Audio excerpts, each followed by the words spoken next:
సత్యం కంప్యూటర్స్లో 7,000 కోట్ల ఆర్థిక అవకతవకలకు మేటాస్ ప్రాజెక్టులు వాటి భూముల కొనుగోలుకు సంబంధం ఉందన్న ఆరోపణలు తీవ్రమవుతున్నాయి. ఈ రెండు సంస్థలకు సంబంధం లేదన్న రీతిలో ముఖ్యమంత్రి వైఎస్ మాట్లాడుతుండడం, లోతైన దర్యాప్తు చేపట్టకుండా ప్రభుత్వం ఉదాసీనంగా వ్యవహరించడం ఈ ఆరోపణలకు బలం చేకూరుస్తున్నాయి.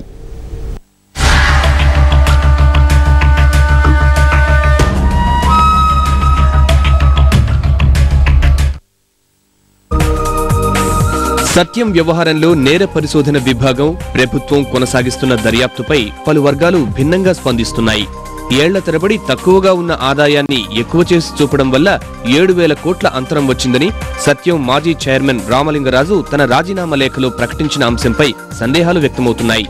దీని ఆధారంగానే నేర పరిశోధన విభాగం ఆయా నిబంధనల కింద కేసు నమోదు చేసింది. కానీ ఖాతాల్లో ఇన్ని వేల కోట్ల అంతరం చూపడం నమ్మశక్యంగా లేదని, ఖచ్చితంగా ఆ నిధులు దారి మళ్లీ ఉంటాయని పరిశ్రమ వర్గాలు అభిప్రాయపడుతున్నాయి. భూముల కొనుగోలు, హైదరాబాద్ మెట్రో రైల్, బందర్ రేవు సహా పలు మౌలిక ప్రాజెక్టులకు, సాగునీటి పథకాల పనులకు ఈ నిధులు బదలాయించారా అనే ప్రశ్నలు ఉత్పన్నమవుతున్నాయి. కానీ ఈ దిశగా ప్రభుత్వం దర్యాప్తు చేయడం లేదు. కేవలం రామలింగరాజు ప్రకటన చుట్టూనే కేసు విచారణను పరిమితం చేయడం వెనుక మర్మాన్ని ఇది చెప్పకనే చెబుతోంది. ఆర్థిక అవకతవకల వ్యవహారంపై సెబీ, కేంద్ర ప్రభుత్వమే చూసుకోవాలన్న రీతిలో రాష్ట్ర సర్కారు మాట్లాడుతూ తన పరిధిలో చేయాల్సిన వాటిని ఉద్దేశపూర్వకంగానే విస్మరిస్తోందన్న వాదన వినబడుతోంది. ఇప్పటికీ ఆలస్యమైంది, 4 రోజులు ఆలస్యమైంది. ఇది బయటపడ్డ రోజునే, మరుక్షణమే ఆ గంటలను, ఆ 10 గంటలను చర్య తీసుకోవాల్సి ఉండే, ఆ రాత్రికల్లా చర్యలు తీసుకోవాల్సి ఉండే.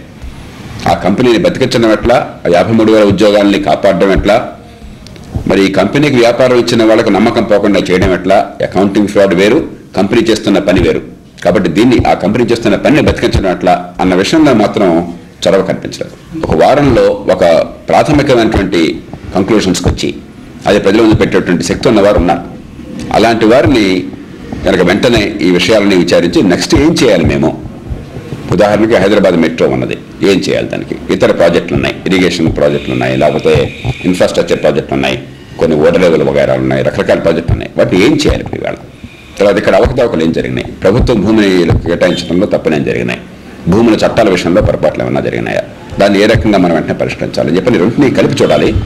అలా కాకుండా మన అంతా ఏంటంటే అరెస్టులు అయినాయా లేదా, ఇవన్నీ ఊరికే 2 రోజుల పాటు హడావుడి చేయడం కోసం చెప్పిన అరెస్టులు, ఆ తర్వాత బెయిలు, ఈ మధ్యలో హాస్పిటల్లో పడక, ఇది మనకంతా ఇది సర్వసాధారణ అయిపోయింది. అది జరిగేదో జరుగుతుంది. అసలు ఆర్థికంగా ఏం జరిగింది? నేను అడుగుతున్నా ఈ ముఖ్యమంత్రిని, మీ ప్రభుత్వం వచ్చిన 4.5 సంవత్సరాలు ఎన్ని వేల కోట్ల రూపాయలు రామలింగరాజు కంపెనీ మైతాస్ గాని, హైదరాబాద్ లో మెట్రో గాని, సాగునీటి ప్రాజెక్టులు గాని, భూములు గాని, మచిలీపట్నంలో పోర్టు గాని, ఇవన్నీ ఇచ్చింది మీరు కాదని ఈ ముఖ్యమంత్రిని నిలదీస్తున్నారని చెప్పి కూడా నేను మీకు తెలియజేస్తున్నాను. నేను ఈ ముఖ్యమంత్రికి సవాల్ విసురుతున్నా. నీకు ధైర్యం అంటే తెలుగుదేశం పార్టీ సత్యానికి ఏం చేస్తావు, మీ గవర్నమెంట్ వచ్చిన తర్వాత ఏమేమి చేశారో చర్చ చేయడానికి సిద్ధంగా ఉన్నా. మెటాస్ కు దాదాపు 6,000 ఎకరాల ల్యాండ్ బ్యాంకు ఉందని సత్యం సంస్థ అధికారికంగా ప్రకటించింది. భారీ కుంభకోణం జరిగిన నేపథ్యంలో అదే యాజమాన్యానికి చెందిన మెటాస్ కు 1,000 ఎకరాలు ఎలా వచ్చాయో ఆ సంస్థ యాజమాన్యం గాని ప్రభుత్వం గాని చెప్పడం లేదు. మెటాస్ భూముల సేకరణ వ్యవహారమంతా ఉన్నత స్థాయి పెద్దల కనుసన్నల్లో జరగడం వల్లే సర్కారు ఉదాసీనంగా వ్యవహరిస్తోందన్న విమర్శలు రెవెన్యూ వర్గాల నుంచే వినిపిస్తున్నాయి. 6,000 ఎకరాల భూమి కలిగిన మెటాస్ ను కొనుగోలు చేస్తామని సత్యం యాజమాన్యం ప్రకటించిన తరువాతే అలజడి ప్రారంభమైంది. అలాంటి సమయంలోనూ సరిగ్గా 9 రోజుల క్రితం ముఖ్యమంత్రి సత్యం వేరు, మెటాస్ వేరు అని తేల్చేయడం వెనుక అనేక అనుమానాలు. హైదరాబాద్ శివార్లలో పటాన్ చెరువు ప్రాంతానికి చెందిన ఓ కాంగ్రెస్ నాయకుడు పేద రైతుల నుంచి 100 ఎకరాలను జీపీఏలపై కారు చౌకగా కొనేస్తున్నట్లు పత్రికల ద్వారా వెలుగులోకి వచ్చినప్పుడైనా అధికార యంత్రాంగం స్పందించలేదు. అందుకే మెటాస్ లాంటి సంస్థలు 1,000 ఎకరాలు సంపాదించుకోవడానికి వీలైంది. పైగా పేదల నుంచి బలవంతంగా అసైన్డ్ పట్టా భూములను లాక్కునే సంస్థలకు అభయహస్తం ఇచ్చే విధానాన్ని సర్కారు 2 ఏళ్ల క్రితమే ప్రారంభించింది. భూస్వాధీన చట్టాన్ని ప్రయోగించి మెటాస్ కు మరిన్ని భూములు ఇవ్వడానికి సర్కారు సన్నాహాలు చేస్తూ వచ్చింది.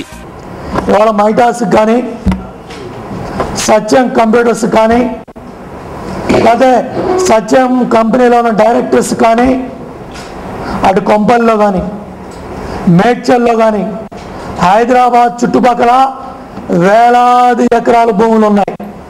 అయ్యా రాజశేఖర రెడ్డి గారు మీకు తెలీదా? అయ్యా రోసి గారు మీకు తెలీదా? ఈ వేలాది ఎకరాల్లో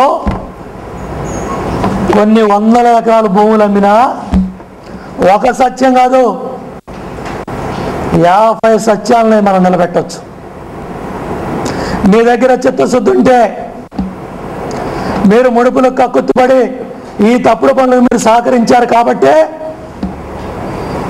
సత్యం అసత్యం అయింది. ఇవాళ 7,000 కోట్లకు రెక్కలు వచ్చినాయి. ఎప్పుడుగానే సరే ఈ ప్రభుత్వం దగ్గర నీతి నిజాయితీ చిత్తశుద్ధి ఉంటే హైదరాబాద్ చుట్టుపక్కల ఉన్న వేలాది ఎకరాలు వీళ్ళకి సంబంధించిన బంధువులు కానీ, స్నేహితులు కానీ, డైరెక్టర్లు కానీ ఈ వేలాది ఎకరాల్లో కొన్ని వందల భూములు అమ్మినా 7,000 కోట్లు కాదు, బ్రహ్మాండంగా మళ్ళీ సత్యాన్ని ముందుకు తీసుకెళ్లే పరిస్థితి ఉంది. కాబట్టి ఆ భూములకు సంబంధించిన ఏవైతే ఉన్నాయో అవన్నీ కూడా ఫ్రీజ్ చేసి షేర్ హోల్డర్స్ హక్కులను కాపాడండి. ఈ వ్యవహారంలో భూ సంస్కరణల చట్టాన్ని అతిక్రమించారన్న ఆరోపణలు వస్తున్నాయి. ఈ చట్టం ప్రకారం గరిష్ట పరిమితులకు మించి వ్యవసాయ భూమిని తీసుకోదలిచినప్పుడు ప్రభుత్వ అనుమతి తప్పనిసరి. చట్టంలోని నిబంధనలు ఈ విషయాన్ని స్పష్టం చేస్తున్నాయి. అనుమతులు లేకుంటే ఆయా ప్రాంతాలను బట్టి మెటా అయితే 54 ఎకరాల వరకు, మాగాణి అయితే 25 ఎకరాల వరకు కొనుగోలు చేసుకోవచ్చు. అంతకు మించి భూమి అవసరమని కంపెనీ అడిగినప్పుడు నిజంగా అంత భూమి అవసరమో కాదో ప్రభుత్వం దర్యాప్తు చేయాలి. అయితే మేటాస్ యాజమాన్యం ప్రభుత్వం నుంచి ఎలాంటి అనుమతులు కోరలేదని రెవెన్యూ అధికారులు స్పష్టం చేశారు. అందుకే అంత భూమి దానికి అవసరమా అనే కోణంలో తాము దర్యాప్తు చేయలేదని తెలిపారు. మేటాస్ కు హైదరాబాద్, విశాఖ, పశ్చిమ గోదావరి మరికొన్ని ప్రాంతాలతో పాటు మహారాష్ట్రలోని నాగ్పూర్లోనూ భూములున్నాయి.